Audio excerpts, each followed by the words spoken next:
बिस्मिल्लाहिर्रहमानिर्रहीम। अस्सलाम वालेकुम मेरे प्यारे प्यारे व्यूवर, तुसी वेख रहे हो फराज किचन। अज मैं तुहाडे वास्ते लैके आई हाँ ब्रैड क्रम्स की रेसिपी। ब्रैड क्रम्स बहुत सारिया रेसिपियां दे विच इस्तेमाल होंदे ने, एक कबाबां विच इस्तेमाल होंदे ने, रोल नगट्स वगैरह होर भी बहुत सारिया रेसिपियां दे विच इह इस्तेमाल होंदे ने। असीं लैनी है मैं सॉल्टेड ब्रैड ते ओहदे असीं किनारे जिहड़े ने ओह अलहदा कर लैने ने।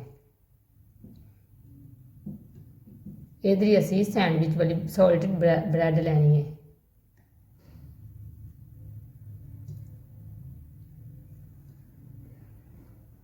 किनारे असी अलहदा कर लेने।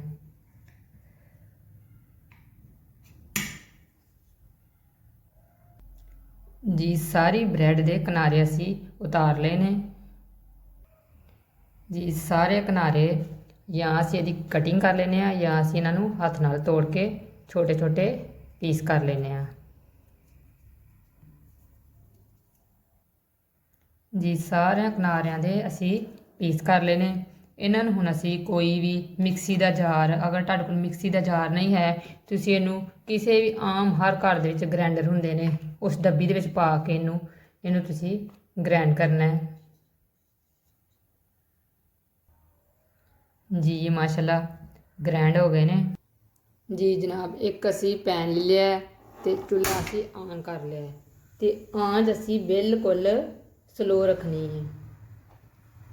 बिल्कुल स्लो आंच दे विच असी अपने जिहड़े ब्रैड क्रम्ब बनाए ने उन्हां नूं शामिल कर दिंदे आ।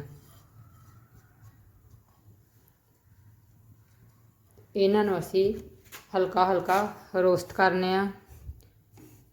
सिर्फ साडा मकसद है कि इन्हां विचों नमी खत्म हो जाए। असी इन्हां नूं सेव करना है। असी इन्हां नूं 2 तो 3 महीने इस्तेमाल कर सकते हैं फ्रिज च रख के। असां सिर्फ इन्हां विचों नमी खत्म करनी है।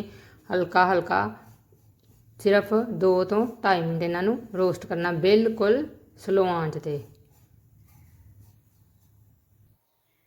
जी। मेरे व्यूअर्स तुसीं वेख सकते हो कि इन्हां विच नमी बिल्कुल नहीं रही ते बिल्कुल खस्ता हो गए ने। इन्हां दी आवाज़ तुसीं सुन सकते हो। असीं हुण चुल्हा बंद कर दिंदे हां जी। व्यूअर्स बहुत ही खस्ता साडे ब्रैड क्रम्स तैयार होए ने। वीडियो पसंद आए वीडियो नूं लाइक करो, शेयर करो, सबसक्राइब करो। अपना बहुत बहुत ख्याल रखिया जे। मिलने नवीं वीडियो च। उस वक्त तक लई अल्लाह हाफिज़।